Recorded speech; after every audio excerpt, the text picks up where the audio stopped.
Escrituras, e nós estamos nessa exposição dos Salmos de Davi, e nós chamamos de os tesouros de Davi.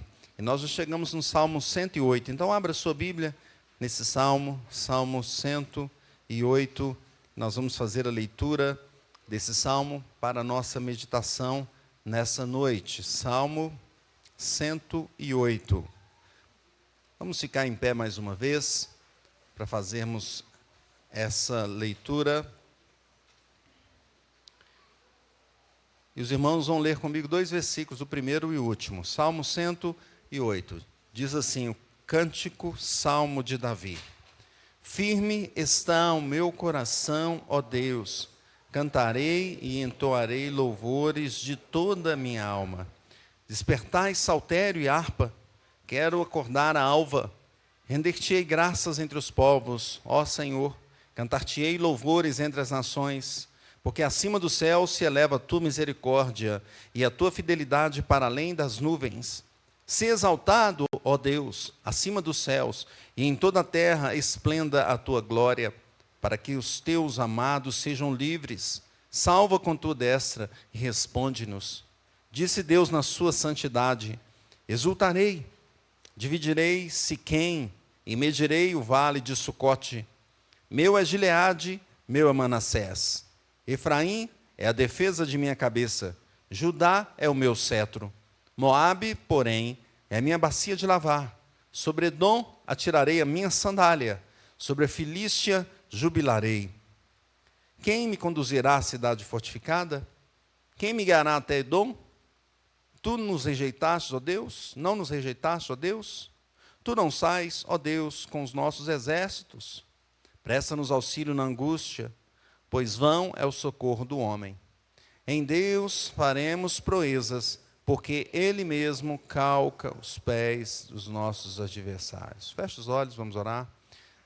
Louvamos a Deus, agradecemos pela Tua palavra lida, o Salmo 108, Cântico de Davi, e clamamos a Tua bênção neste momento, para que o Teu servo seja usado pelo Senhor, e traga a Tua ministração a cada alma, a cada coração aqui nessa noite. E que se tiver alguma alma que não esteja firme, que ela fique firme nessa noite, no Senhor Jesus. Que nós sejamos edificados, fortalecidos, e que nós entendamos a Tua mensagem. Abençoe cada irmão.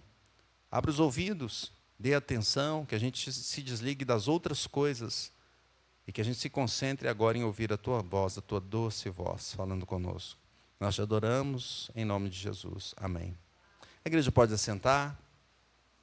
Você já viu um filme mais de uma vez? Quem viu aí mais de uma vez? Quase um monte de gente. Não é? E mais de duas? Mais de três? Mais de quatro? Vou parar por aqui. E uma música, você já cantou por muitas vezes essa música? Com certeza, né? Muitas vezes. Tem aquelas que a gente canta várias e várias vezes, não é? E aqui nós temos um caso de repetição que não pode ser deixado de lado. Não pode ser deixado de lado, não é? Nós estamos nessa caminhada dos tesouros de Davi, e os salmos, eles são ali distribuídos de uma maneira muito rica. E nós temos algumas formas de entender, de procurar esses salmos, de entender a sua distribuição. Uma delas que nós estamos caminhando são salmos por autoria, salmos de Davi, tesouros de Davi. Temos também um tipo de salmo, salmo de adoração, salmos imprecatórios, salmos de clamor a Deus. Nós também temos o livro do Salmo, todos os salmos divididos em 5 livros, não é? E o livro 1, que foi do Salmo 1 até o 41. Alguns teólogos chamam os livros de confrontação. O livro 2, do 42 ao 72, são livros de comunicação. O livro 3, 73 a 89, que são livros que falam de calamidade, salmos de calamidade. E o 4º livro, do crescimento, do Salmo 90 até o 106. Agora nós estamos no 5º livro. Já chegamos no 5º livro. E o 5º livro, alguns teólogos colocam como livro de consumação. E ele vai do Salmo 107 ao Salmo 150. Então agora nós temos o Salmo 108, que está no 5º livro. No 5º livro. E esse Salmo 108, se você observou, ele tem uma coleção de 2 outros salmos. de dois outros salmos davídicos. Ele tem aqui, a primeira parte fala de um salmo e a segunda fala de outro salmo. A primeira parte fala do Salmo 57 e a segunda do Salmo 60, Esse quinto livro é um livro que ele vai caminhando por um crescente, não é? Esse quinto livro ele tem ali os Salmos de Davi, tem os cânticos de peregrinação, que nós já pregamos aqui em 2020, na época da pandemia, os salmos de peregrinação. Tem também um crescente de louvor e tem o doxologia. O que é doxologia? São os cânticos, não é? Os hinos, no final do salmo, crescendo para um rompente de aleluias. É um crescimento forte dos salmos, né? Que vão até, se você leu a Bíblia toda, você chegou lá no Salmo 150. Bem, nós estamos no Salmo 108, início do quinto livro, não é? E especialmente nesse salmo, então, temos junção de dois outros salmos. A primeira parte do Salmo 57. A segunda parte do Salmo 60. No Salmo 57, Davi estava sendo caçado. No Salmo 60, ele sofreu fortemente, até derrotas. Mas aqui no Salmo 108, ele não traz as primeiras partes desse salmo, ele pega só a segunda. Ele pega só as partes onde demonstra ali um final indicando a animação, um final que indica a vitória, um final sempre animado. E nós podemos perceber que o final, então, com Deus é sempre de vitória, sempre animado. Derek Kidner comenta que este aqui é para tempos que exigem novas iniciativas, novas venturas da fé. E Spurgeon comenta que as palavras não teriam sentido de repetição se não tivesse um propósito. Ele fala, por que repetiu esse salmo? Por que foi lá e trouxe de novo? Como nós vemos filmes várias vezes, ou como nós cantamos uma música por várias e várias vezes. Tem um sentido, tem um propósito nisso. E nós conseguimos então perceber aqui que esse trecho do versículo 1 ao 5, olha na sua Bíblia, versículo 1 ao 5, ele está pegando lá no Salmo 57, os versículos 7 ao 11. E ele fala assim, meu coração está firme em ti, ó Deus, por isso eu te cantarei louvores com todo o meu ser. Desperta em lira, desperta a harpa, quero acordar o amanhecer com a minha canção. Eu te darei graças, Senhor, no meio dos povos, cantarei louvores a ti entre as nações, pois o teu amor é mais alto que os céus. A tua fidelidade chega até as nuvens. Sê exaltado, ó Deus, acima dos mais altos céus, que a tua glória brilhe sobre a terra. Então, essa parte, lendo em outras palavras, essa parte, ela se refere ao Salmo 57, versículos 7 a 11. Então, ele começa agora a segunda parte do Salmo, que se refere ao Salmo 60, versículo 5 ao versículo 12, e que diz assim, agora livra o teu povo amado, responde-nos, salva-nos, Deus, pelo teu poder. Deus, em seu santuário, na sua santidade, o Senhor prometeu. O que ele prometeu? Com alegria dividirei Siquém e medirei o vale de Sucote. Gileade é minha e também Manassés. Efraim é meu capacete, Judá é o meu cetro. Moabe é a minha bacia de lavar. Limparei os pés sobre Edom. Darei um grito de triunfo sobre a Filístia. Quem me levará à cidade fortificada? Então volta o salmista perguntando, quem me guiará até Edom? Acaso nos rejeitaste, ó Deus? Não marcharás mais com os nossos exércitos? Ajuda-nos. Ajuda-nos contra os inimigos, pois todo socorro humano é inútil. Mas com Deus faremos proezas, realizaremos grandes feitos, pois Ele mesmo pisará os nossos inimigos. Glória a Deus. Meus irmãos, esse salmo então nos mostra, como eu coloquei ali o título, o cântico matinal do guerreiro. Esse salmo nos fala sobre o guerreiro que canta a vitória de Deus que está a caminho. O guerreiro que canta a vitória de Deus que está a caminho. E que tom que ele canta? Eu trouxe de forma musical, para os músicos aí entenderem também. Que tom que ele canta esse salmo? Qual é o tom desse canto?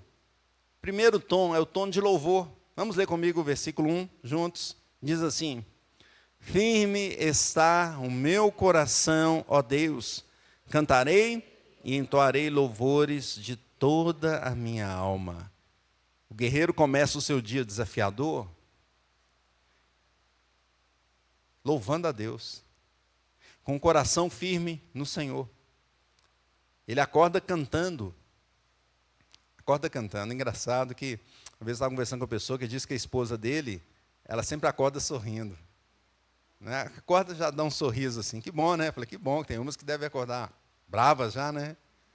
E você acorda bravo? Ele não sei, eu acho que sim. Aqui o salmista acorda cantando. Cantando e louvando. Ele começa assim o seu dia. O guerreiro começa assim o seu dia. E não apenas uma música que desperta com o toque ali da alvorada, com o trompete, não é? Trompete utilizado ali para acordar as tropas, não é? É um louvor que vem do fundo da alma. Olha o versículo 2, leia comigo, diz assim: despertai saltério e harpa, quero acordar a alva. O salmista então chama os instrumentos para participar do seu louvor. O guerreiro chama, eu vou fazer uma analogia, chama os instrumentos dele, as armas, para participar do seu louvor. Ele quer louvar a Deus. Ele quer fazer isso, sabe quando? Antes da própria alva, antes do sol, antes que o sol comece a aquecer o dia com seu fulgor, antes que a luz do sol penetre os olhos dos seres vivos. O salmista quer ele mesmo ajudar nesse despertamento matinal. Ele quer que o seu cântico, o seu louvor, ajude a todos a despertarem o coração, a despertarem a alma para adorar a Deus logo de manhã. Ele quer ser o maior exemplo dos que louvam a Deus. E ele deseja fazer isso diante de todas as nações. Leia comigo o versículo 3. Diz assim: render-te-ei graças entre os povos, ó Senhor, cantar-te-ei louvores entre as nações. Ele quer fazer isso diante das nações. Não apenas um louvor ali só dele. Claro que ele tem a devoção pessoal e está louvando a Deus logo de manhã. Veja, nós estamos falando de um guerreiro. O dia dele é desafiador. Não vai ser fácil o dia dele. Ele vai levantar para ir para a batalha, para uma guerra. Mas ele já levanta cantando ao Senhor, louvando ao Senhor. É mais um dia que ele acorda. É mais uma bênção que o Senhor coloca diante dele. E o motivo desses louvores estão evidentes nos seus lábios. No versículo 4 ele diz assim, leia comigo: porque acima dos céus se eleva a tua misericórdia e a tua fidelidade para além das nuvens. Ele tem esse desejo de louvar a Deus, porque Deus é fiel. O que Deus promete, Ele cumpre. Deus é fiel para com a sua palavra. E se o guerreiro estava ali, se o salmista estava ali diante de uma guerra, guerra na qual o Senhor o colocou, Deus estaria com ele. Por isso que ele fala: firme está o meu coração nas suas promessas, no Senhor. Eu sei que o Senhor é fiel, o que o Senhor disse, o Senhor vai cumprir. Podemos lembrar que o salmista tinha sido ungido rei, e ele estava aqui, se voltarmos lá no Salmo 57, ele estava aqui fugindo, antes ainda de ser rei, estava fugindo de um grande inimigo dele. Mas ele confiava no Senhor, meus irmãos. A palavra de Deus se cumpre. A palavra de Deus se cumpre. E além disso, ele canta: Deus, a tua palavra se cumpre. Mas quando pegamos toda a palavra de Deus, nós percebemos que Deus disse que se o homem pecar, ele morreria. Então ele pode cantar assim: ó Deus, eu vou morrer porque a sua palavra se cumpre. Mas ao mesmo tempo, então, ele lembra da misericórdia de Deus. A sua misericórdia, Deus, ela está presente, ela se eleva até os céus. A misericórdia de Deus, a graça de Deus para com o seu povo. A graça do Senhor não tem fim, meus irmãos. Se renova a cada manhã. Louvado seja o Senhor. O Senhor atende o seu povo, não porque nós somos corretos, entre aspas, santinhos. Não. Não por isso, mas por causa da sua misericórdia, por causa da sua graça. E Ele estende isso a cada um de nós. E se você está aqui nessa noite, é porque a graça do Senhor te alcançou. Você poderia estar em outros lugares, fazendo coisas que desagradam a Deus, levando a sua vida para um fim trágico. Mas você está aqui aos pés da cruz, por causa da graça do Senhor. Louvado seja o Senhor. A graça não tem fim. Então o toque da alvorada aqui, do guerreiro, é com esse espírito de quem confia nas bênçãos do Senhor, bênçãos que virão por causa do Senhor, por causa da misericórdia de Deus e por causa das promessas que o Senhor fez. E o salmista ainda canta para que o Senhor continue sendo exaltado sempre. Veja o versículo 5, leia comigo, diz assim: "Sê exaltado, ó Deus, acima dos céus, e em toda a terra esplenda a tua glória." O desejo de Davi é que a glória do Senhor seja mostrada em toda a terra, em todos os lugares, em todo o mundo, sempre e sempre. Spurgeon, meus irmãos, comenta que às vezes nós devemos subir pela escada da oração para poder louvar. Em outras ocasiões, nós devemos primeiro louvar, bendizer a Deus pelo passado, para sermos capazes, pela fé, de pedir pelo presente e pelo futuro. E é o que acontece nesse salmo. Ele começa com os louvores. Vários salmos ele primeiro pede, clama a Deus, lá no final ele louva pela vitória que virá. Aqui ele já começa com os louvores, cantando ao Senhor, bendizendo ao Senhor, para depois entrar no segundo ponto, que nós já vamos chegar nele. Hoje, meus irmãos, o verdadeiro crente, então, ele acorda pela manhã, louvando a Deus. Ele vai enfrentar as situações do seu dia, cantando ao Senhor, agradecendo. Experimente fazer isso, não é? Pela manhã, já louvar ao Senhor, bendizê-lo, porque mais uma noite que você passou, mais um dia que você acorda, você está vivo, e Deus tem te abençoado, mais um momento na presença do Senhor aqui na terra. Faça isso, leve os seus louvores diante de Deus logo pela manhã, logo no início, quem sabe antes da alvorada, querendo que todos acordem com esse louvor, com essa graça no coração, de bendizer ao Deus, de cantar a misericórdia de Deus, porque se não fosse o Senhor, o salmista, o guerreiro, todos nós seríamos destruídos. Segundo tom que ele canta, então o primeiro tom. Segundo tom é o tom de oração e fé. Vamos ler o versículo 6, e aqui, veja, ele já está entrando na segunda, na parte do segundo salmo. Versículo 6. "Para que os teus amados sejam livres, salva com a tua destra e responde-nos." Então, esse trecho aqui traz agora a oração do guerreiro, para que ele seja vitorioso no seu dia, para que os seus amados sejam livres. Ele e todo o exército que estava com ele, todo mundo junto, toda a nação junta, que tinha um desafio e uma guerra pela frente. Então, que o Senhor nos salve dessa guerra. Ele está indo para o campo de batalha, lembre-se disso. Os inimigos de Davi queriam sempre acabar com a sua vida, sem piedade nenhuma, não é? E só Deus era o único que poderia trazer a salvação para o salmista.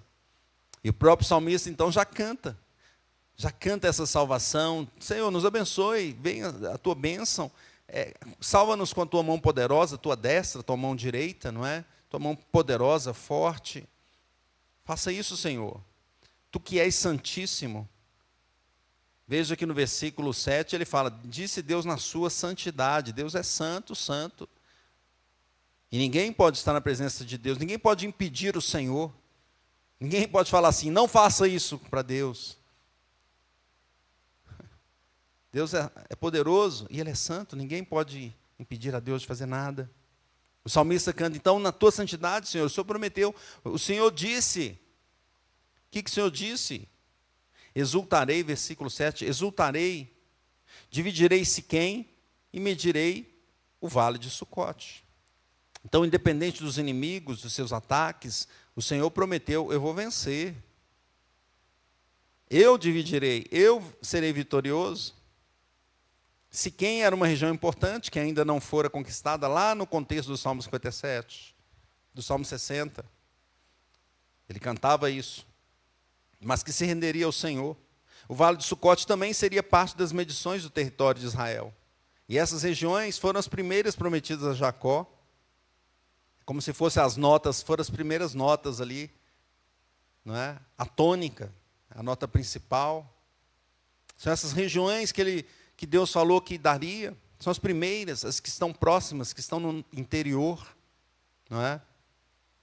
Eram bem próximas, bem dentro da terra. E as conquistas domésticas, então, deveriam ser as primeiras.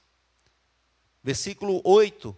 Meu é Gileade, meu é Manassés. Efraim é a defesa de minha cabeça. Judá é o meu cetro. Essas eram outras regiões importantes também, que Deus disse que seriam do povo, são do povo.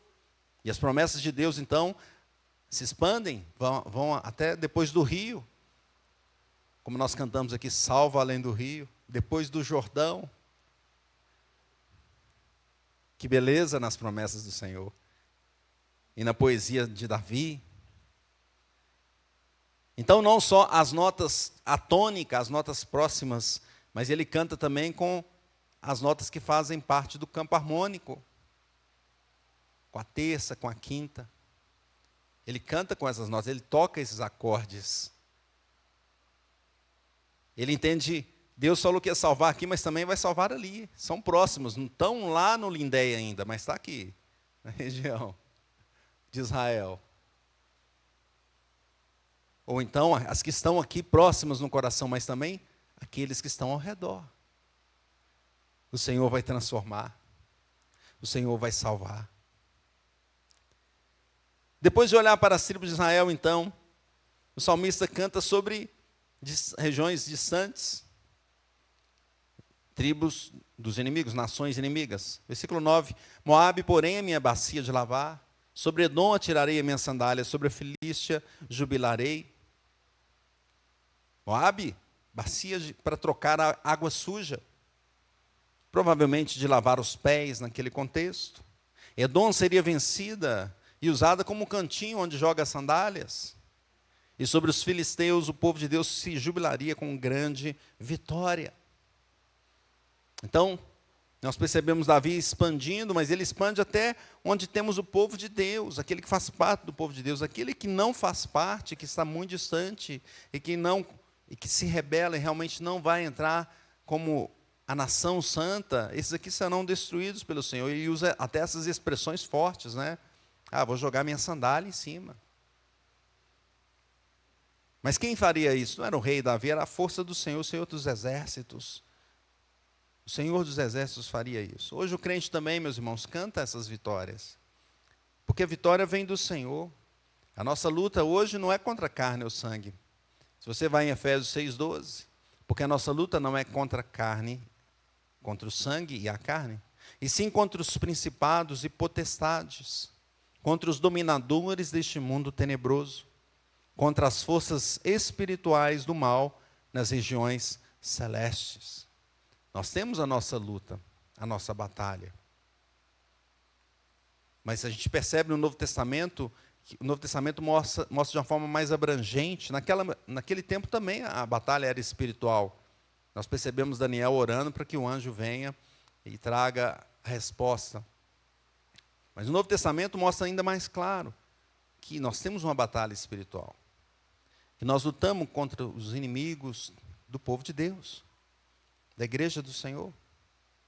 E são lutas que nós não venceremos sem a presença de Deus. Davi não venceu sozinho, nós não venceremos sozinhos. Hoje o crente é impactado pela mensagem do mundo, e a mensagem do mundo é: você pode, você tem força, você que tem que resolver a sua vida. Mas essa não é a mensagem do Evangelho. O Senhor é que está conosco. Nós trabalhamos, mas é Deus que nos abençoa.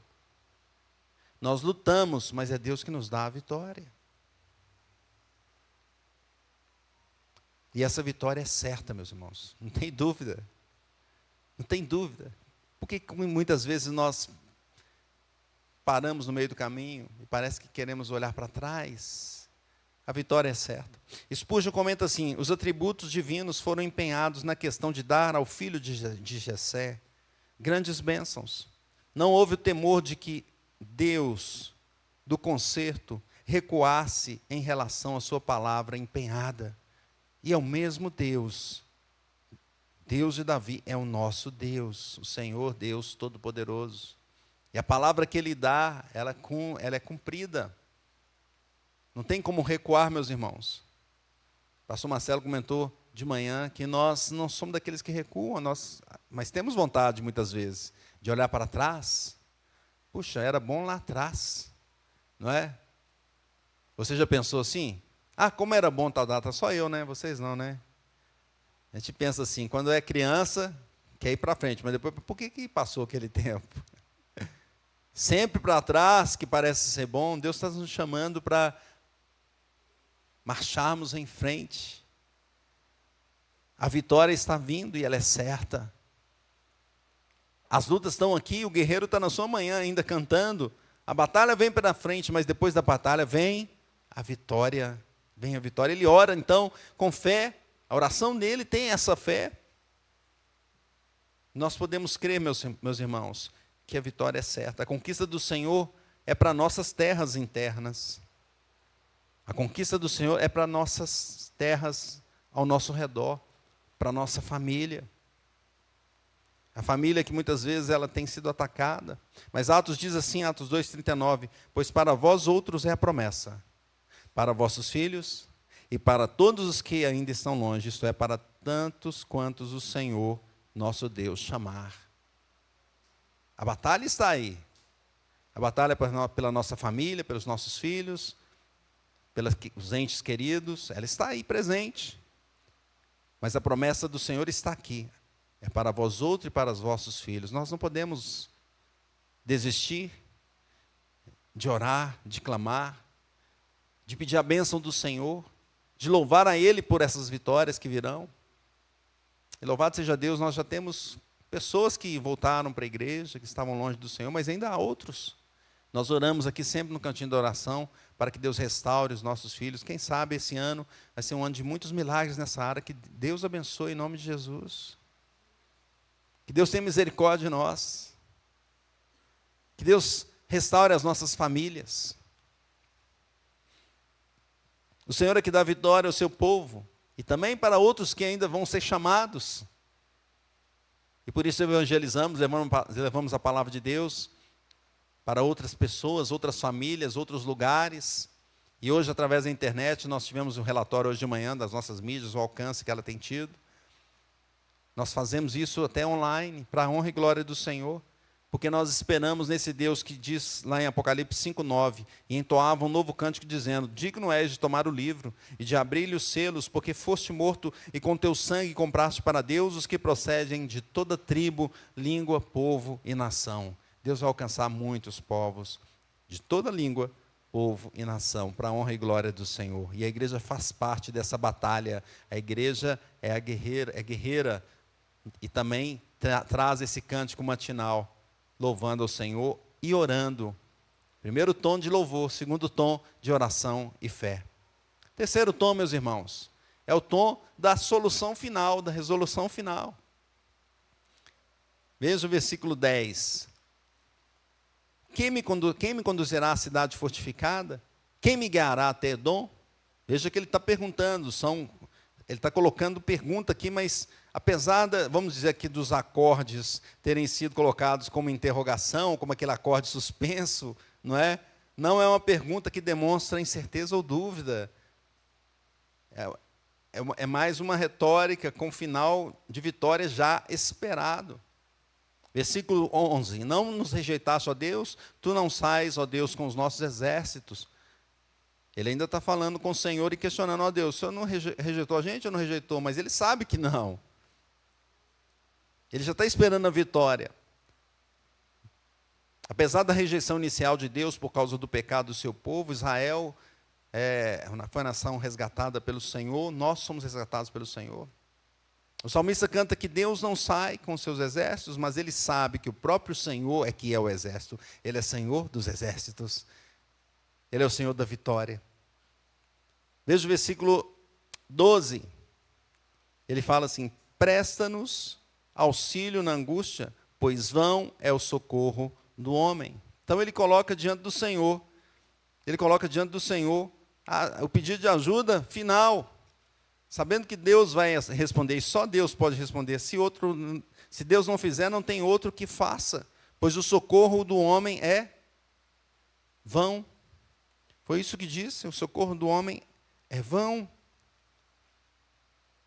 Quantas vezes buscamos o socorro no homem? O salmista está mostrando aqui, em vão. Busquemos em Deus primeiro. Calvino comenta, meus irmãos, da seguinte forma: como se ele tivesse dito, quando estiver satisfeito em apresentar a tua força, tu não precisas de ninguém para te ajudar. E quando, portanto, uma vez assegurado o interesse em teu favor, não há razão para desejarmos a ajuda de homem nenhum. Todos os outros recursos da natureza mundana desaparecem diante do brilho do poder do Senhor. Quando Deus está presente, a resposta está presente, a vitória está presente. E esse socorro então vem do Senhor e veio com Jesus Cristo. O socorro veio com Jesus Cristo. Porque o nosso culto é cristocêntrico, porque Ele é a nossa vitória. A entrega dele ali na cruz, a morte dele por nós, a solução que ele deu, a redenção que ele deu, não tem outra possível. Jesus cancelou ali todos os nossos pecados. Você já fez conta de quantos pecados você cometeu? Dá para fazer essa conta? Já anotou no seu caderninho? O Senhor cancelou os nossos pecados, meus irmãos. O Senhor levou todo o nosso erro diante da cruz. Claro que quando nós entendemos isso, nós fazemos como Paulo, nós não vamos mais querer cometer os pecados, queremos ser santificados, como tema desse ano de 2025. Queremos buscar a santificação, mudança da nossa vida. Contudo, enquanto tivermos ainda o nosso erro, tropeçarmos, pisarmos na bola, como alguns jogadores fazem aí, né? Pisa na bola. Deus nos socorre, nos auxilia, nos abençoa. Que maravilha! Jesus venceu a morte. Onde está, ó morte, a tua vitória? 1 Coríntios 15, 55. Onde está, ó morte, o teu aguilhão? O Senhor venceu Satanás, venceu os demônios, venceu a morte, venceu o pecado. Cristo venceu tudo, nos dando a redenção e restaurando a nossa vida com a sua palavra. Veja o que comenta Spurgeon. Ele fala assim: a ajuda de Deus nos inspirará a ajudar a nós mesmos. A fé não é covarde nem preguiçosa. Ela sabe que Deus está com ela. E por isso, ela fará proezas. Como temos o versículo final. Ele fala mais. Ela sabe que ele calcará os seus inimigos. E por isto, ela se levanta para pisá-los em nome dele. Quando o louvor e a oração tiverem precedido a batalha, nós poderemos esperar ver obras heróicas e vitórias decisivas. E assim nós podemos ver o versículo final. Vamos ler mais uma vez o versículo final, meus irmãos. Diz assim: em Deus faremos proezas, porque Ele mesmo calca aos pés os nossos adversários. Tem mensagem igual a essa? Tem palavra tão poderosa igual a essa? De que em Deus faremos proezas, porque Ele mesmo é que traz a vitória. Davi tinha toda essa certeza, o guerreiro tinha certeza, a igreja do Senhor tem a certeza, você, crente no Senhor, tem essa certeza, essa bênção de que nesse tom final, de resolução final, é um tom forte, para cima, não é? É interessante como a música mostra algumas coisas assim, né? Existem algumas canções nesse sentido, uma canção que acaba em suspense, né, Daniel? Acaba assim, não, parece que não acabou, não tem? A gente tem a sensação, não é? Não sabe como reproduzir. Os músicos aqui sabem. Não, acaba em tal tom aí que vai ficar aquela sensação. Ou em tal tempo que todo mundo vai ficar se esperando. Ah, cadê o final? Cadê o final? Eu gosto de vez em quando de usar música assim, mas eu prefiro as músicas que acabam com um final firme. Pá! Para cima. Na nota principal, com todos os acordes da nota principal. Pode ter alguma dissonante? Pode, mas o que importa é que o Senhor Jesus vem de forma tônica em nossa vida e vai acabar com todas as coisas e vai nos dar a vitória final. Conclusão, meus irmãos, o crente canta mais de uma vez as palavras das Escrituras. pois elas têm um tom de louvor, o tom de oração e fé, e o tom da vitória final, da resolução final. Então, como viveremos? Em primeiro lugar, viveremos com esperança em Cristo. A mensagem do mundo é destruidora. Nós não teremos esperança na mensagem do mundo. Não há esperança numa sociedade em que se vive alguns anos, trabalha-se, né? Estuda, casa, tem filhos, tem netos, envelhece e parte. Essa é a mensagem só? Se pensarmos nessa mensagem só, nossa vida não tem sentido. Nós vamos ficar girando, onde está o sentido da vida? Mas quando olhamos acima, mais acima, e vemos a mensagem do Evangelho, nós podemos ver que o ciclo não é só esse, mas esse ciclo se expande como uma espiral que vai para o Senhor. E lá sim, nós teremos uma vida eterna na presença do Rei. E aí todos os nossos problemas aqui, que são poucos, né? Aí tem muita gente rindo aí, tem pouco problema, né? Que são poucos. Todos esses problemas serão resolvidos por causa de Jesus, por causa daquilo que Ele fez por nós na cruz, por causa da redenção. Todos eles serão resolvidos. Não é? Até aqueles que estão no nosso interior da alma, que a gente não é satisfeito nem com a gente mesmo. A gente muitas vezes reclama do outro, mas quando a gente olha no espelho, eu também não estou gostando de mim, não. Mas não só no espelho físico, no espelho da sua própria alma, do seu ser. Mas o Senhor Jesus vai nos dar um corpo novo, vai restaurar a nossa vida, a nossa alma, e nós habitaremos em graça e glória com Ele eternamente. Essa é a esperança que nós devemos ter, não nas ilusões do mundo, não na falsa esperança do mundo, pois apenas em Cristo temos a esperança de vitória eterna e completa. Como viveremos, irmãos? Viveremos orando com fé. Oramos com fé, então. Claro que estamos aqui ainda no mundo caído e olhamos para o lado e pode ter algumas dificuldades. Como Pedro, quando andou pelas águas, e ele olhava para Jesus. Mas de vez ele deu olhou um pouquinho do lado, o que aconteceu? Ele olhou as ondas. Talvez ele pensou, mas a física funciona? O que eu estou fazendo aqui funciona? Vai dar certo? E essas ondas aqui não vão me pegar? E ele começou a afundar-se. E ele teve que clamar para o Senhor Jesus: salva-me, Senhor. Meus irmãos, vamos orar com fé. Vamos pedir ao Senhor, quando estivermos também afundando, que nós estamos livres também de sermos impactados pelos problemas da nossa vida. Nós vamos clamar: salva-nos, Senhor, com fé. O Senhor Jesus estende a mão e nos pega. Louvado seja o Senhor. Firme está o nosso coração no único que pode nos salvar. E a oração é esse meio de levarmos os nossos pedidos a Ele, de derramar nossa alma diante dEle. Façamos isso com fé. E Ele vai cumprir a palavra dEle, pois o que Ele promete, Ele cumpre. Louvado seja o Senhor. Não desista, irmão, de colocar diante do Senhor os seus pedidos. Quem sabe a gente põe aqui no cantinho de oração algum nome e a gente vai orando, não é? E ora, e semana a semana, mas a luta continua. Não vamos desistir, vamos orar até o final, porque a vitória chegará em nome do Senhor Jesus. Ore pela sua família, pelo seu trabalho, pelos seus relacionamentos, pela sua vida. Faça como o salmista ali, não é? Comece pelas terras internas. Comece pela sua vida, ore por você, cuida de ti mesmo. Ore pelos que estão ao teu redor, pela sua família, clame a Deus. Os que estão num raio maior, pela igreja do Senhor, clame pela igreja do Senhor. Os que estão num raio maior ainda da nossa nação, clame pelo Brasil. Viveremos assim orando com fé em nome do Senhor Jesus. Terceira aplicação. Como viveremos? Viveremos louvando ao Senhor em todo o tempo, levando os nossos louvores àquele que é digno de adoração. Cante, entoe louvores a Deus. Nós somos feitos para adorar o Senhor. Vamos até cantar no final mais uma música, vamos repetir uma que vocês cantaram. Leve os seus louvores ao Senhor, Ele é digno de adoração. É para isso que você existe, para dar glórias a Deus.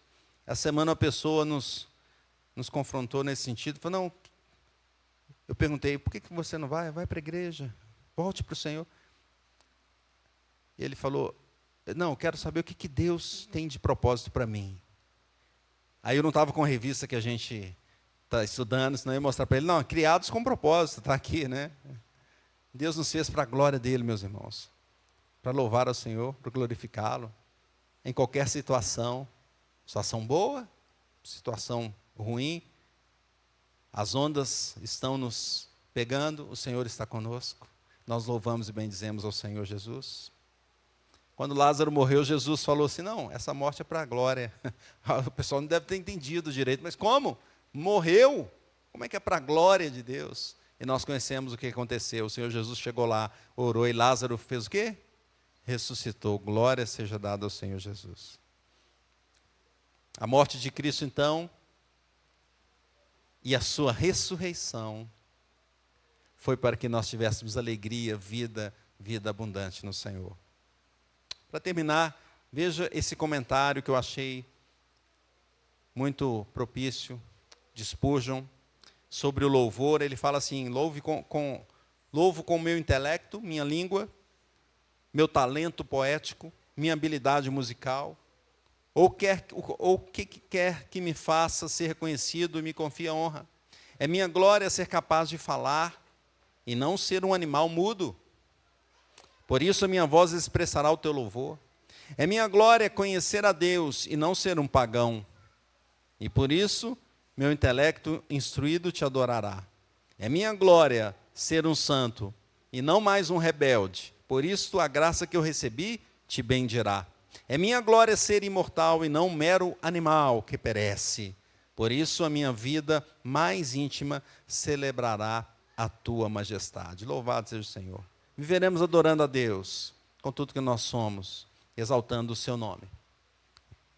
Portanto, meus irmãos, não deixemos de lado as repetições. É um salmo que pegou uma repetição de 2 outros salmos, e que nos traz tanta fé, nos traz esses tons da oração, do louvor e da vitória final. E que Deus nos abençoe grandemente, em nome do Senhor Jesus. Vamos louvar então, vamos adorar a Deus, convido a igreja.